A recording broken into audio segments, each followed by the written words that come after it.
उपमंडल कंडाघाट की ग्राम पंचायत मही के घर पर लिकड़बगे ने किया हमला, दिनेश कौशिक।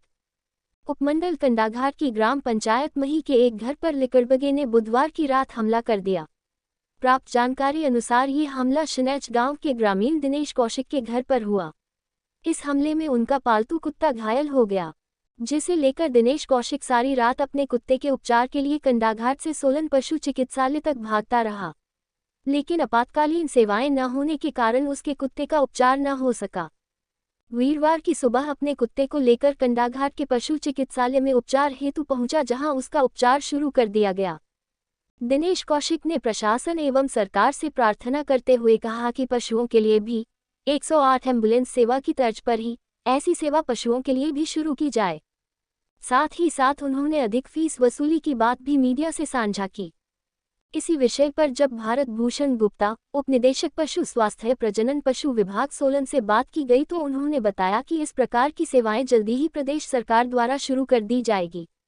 अधिक फीस वसूली मामले पर भारत भूषण गुप्ता ने कहा कि यदि उनका कर्मचारी इस प्रकार की फीस तय सीमा से अधिक वसूलता है तो उसकी शिकायत लिखित में विभाग को दे, वे तुरंत उस पर अतिशीघ्र कार्यवाही करेंगे।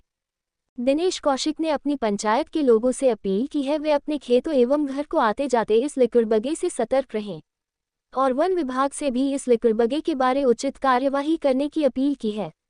हिल्स न्यूज़ 14 के लिए कंडाघाट से कृष्ण भान की रिपोर्ट। हिल्स न्यूज़ 14 देख रहे तमाम दर्शकों, मेरा कृष्ण भान का एक बार फिर नमस्कार। जय हिंद, जय भारत, जय हिमाचल। तो दोस्तों, इस समय मेरे साथ है दिनेश कौशिक, जो ग्राम शनेच ग्राम पंचायत मई उपमंडल कंडाघाट से संबंध रखते हैं। तो भाई साहब, बहुत बहुत स्वागत है आपका। तो क्या वाक्य हुआ जो आप यहाँ, जो हमारा पशु चिकित्सालय कंडाघाट है, आप आज यहाँ पधारे, क्या कारण है? जी, मेरा नाम दिनेश कौशिक, गांव शनेच, पोस्ट ऑफिस कंडाघाट, पंचायत मही। रात मेरे घर पे लकड़बग्गे ने मेरे कुत्ते के ऊपर आक्रमण किया, तो मैं जैसे रात को उसको लेके यहाँ पहुँचा कंडाघाट वेटनरी हॉस्पिटल, तो मुझे यहाँ किसी प्रकार की सुविधा नहीं मिली। यहाँ से मैं तुरंत सोलन गया वेटनरी हॉस्पिटल, लेकिन वहाँ भी मुझे किसी प्रकार की कोई सुविधा नहीं मिली और रात मुझे 1:20 पर मैं वापस बिना किसी ट्रीटमेंट के वापस पहुँचा हूँ। मेरे कुत्ते को किसी प्रकार का इलाज नहीं मिला। इस वक्त लगभग 10-11 बज चुके हैं। इस टाइम डॉक्टर साहब मेरे डॉग का ट्रीटमेंट कर रहे हैं, लेकिन मेरी प्रशासन से ये अपील है कि रात को भी हमें ये सुविधा मिलनी चाहिए ताकि किसी प्रकार का हमारा नुकसान ना हो। तो दिनेश कौशिक जी, जैसा कि आपने बताया, अभी लकड़बग्गा एक जंगली जानवर है जी, बराग भी बोलते हैं यहाँ पे। जी। तो आपके हमला किया, क्या आपने अभी तक जो फॉरेस्ट डिपार्टमेंट है उससे कोई आपने कोई बातचीत हुई है या आपने वहाँ कुछ बोला हो? नहीं, अभी तो नहीं हुई जी, लेकिन अभी मैं उनसे ही बात करूँगा। उनसे भी ये प्रार्थना रहेगी कि हमारे वहाँ कोई किसी प्रकार की दुर्घटना ना घटे और नज़दीक हमारे वहीं एक प्राइमरी स्कूल स्नेच है, वहाँ छोटे बच्चों के लिए भी खतरा है। कृपया आप उसकी सुरक्षा का इंतजाम करें। तो जो आपके शनेच गांव ग्राम पंचायत मई में जहाँ के आप निवासी हैं जी, जिस प्रकार से एक लकड़बग्गे ने आपके घर पर हमला किया और आपके कुत्ते को घायल कर दिया, जी। तो जो आपके नज़दीक के गाँव के लोग हैं उनसे आप क्या अपील करना चाहेंगे? मैं उनसे ये अपील करना चाहता हूँ कि यहाँ आके वन विभाग को सूचित करें, वन विभाग ताकि हमें सुरक्षा प्रदान करे।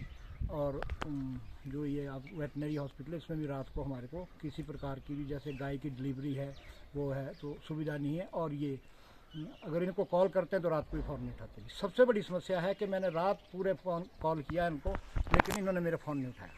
जो हमारे नियरेस्ट वेटनरी मही जो डिस्पेंसरी दी गई है, उसने भी मेरे फ़ोन नहीं उठाया, क्योंकि मुझे पहले उसको सूचित करना था। इन्होंने मुझे बिल्कुल कोऑपरेट नहीं किया।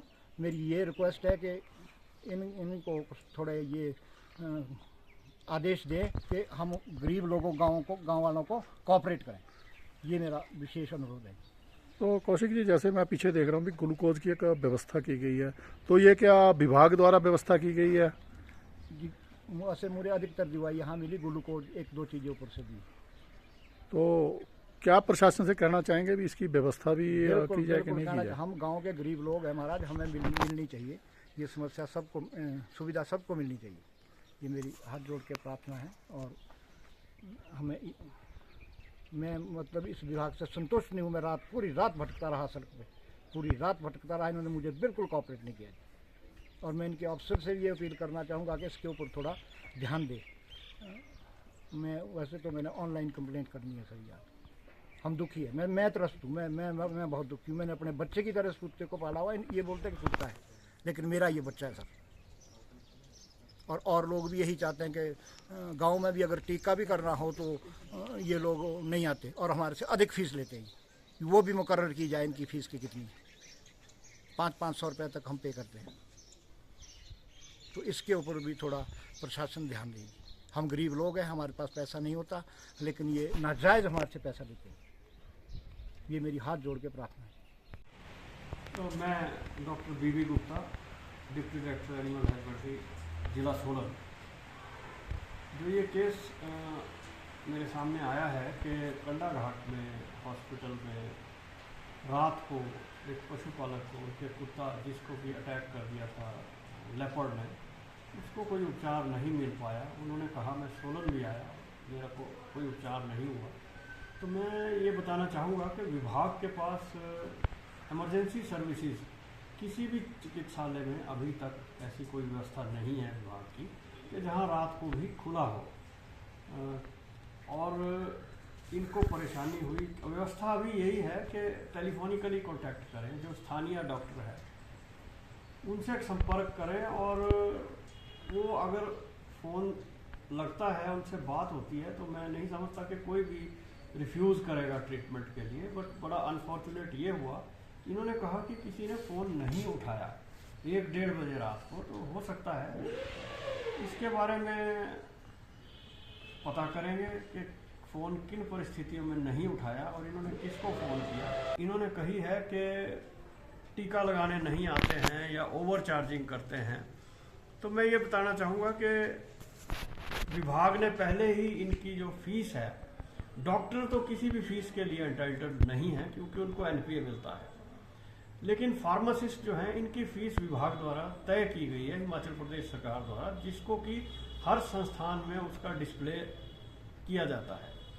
उसी के हिसाब से इनको फीस दे होती है। और एक बात शायद ये मालूम नहीं है इन्हें या किसी ने नहीं बताई, मैं ये भी कहना चाहूँगा कि जब से हमारा national artificial insemination programme NAIP चला है, जो कि नैप 4 फेज़ चल रहा है अभी पिछले लगभग 2 सालों से, ये भारत सरकार की स्कीम है। इसमें यदि किसी गाय को या भैंस को टीका लगाया जाता है तो उसमें उससे इवन टीके के पैसे भी नहीं लिए जाते हैं, बिल्कुल निःशुल्क किया जाता है, घर द्वार पे भी और हमारे विभाग के संस्थान पे भी। अगर कहीं पैसा कोई देता है तो स्पेसिफिक शिकायत उसकी करें, अपने चिकित्सालय में भी कर सकते हैं या हमारे उपनिदेशक कार्यालय में भी ये लिखित में दे सकते हैं या मेल भी कर सकते हैं या सीएम हेल्पलाइन पे भी उसको डाल सकते हैं। अगर कोई ऐसी किसी की स्पेसिफिक कंप्लेंट है, किसी ने लिए हैं, तो उसकी छानबीन की जाती है और नियमानुसार उसके अनुरूप जो है कार्रवाई की जाए। तो मैं ये भी इसके लिए भी चाहूँगा कि अगर किसी ने स्पेसिफिक लिए हैं तो ये पॉइंट आउट कर दें उस चीज़ को और हमें एक इंटीमेशन यहाँ भेज दें, उसमें उचित कार्रवाई की जाए।